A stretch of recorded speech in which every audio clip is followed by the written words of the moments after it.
பெருமானார் நபி ஸல்லல்லாஹு அலைஹி வஸல்லம் அவர்கள் தோழர்களோடு பள்ளியில் அமர்ந்திருந்த போது அவர்களை நோக்கி, இன்று உங்களில் நோன்பு வைத்தவர் யார் என கேட்டார்கள். அப்போது அபூபக்கர் சித்திக் ரலியல்லாஹு அன்ஹு அவர்கள் எழுந்து, இன்று நான் நோன்பு வைத்தேன் என்று கூறினார்.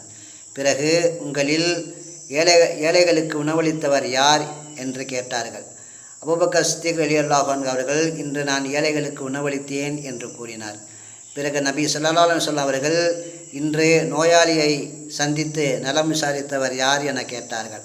அப்போதும் அபூபக்கர் சித்திக் ரலியல்லாஹு அன்ஹு அவர்கள் எழுந்து, இன்று நான் நோயாளியை சந்தித்து ஆறுதல் கூறினேன் என்று கூறினார்கள். அப்போது நபி ஸல்லல்லாஹு அலைஹி வஸல்லம் அவர்கள், சொர்க்கவாசிகளிடமே மேற்கூறிய பண்புகள் இருக்கும் என கூறினார்கள். ஆகவே அபூபக்கர் சித்திக் ரலியல்லாஹு அன்ஹு அவர்கள் நற்குணமிக்க ஒரு நல்ல மனிதராக அவர்கள் வாழ்ந்தார்கள். அத்தகைய நற்பண்போடு நாமும் வாழ எல்லாம் வல்ல இறைவன் நமக்கு கிருபை செய்வானாக. அஸ்ஸலாம்.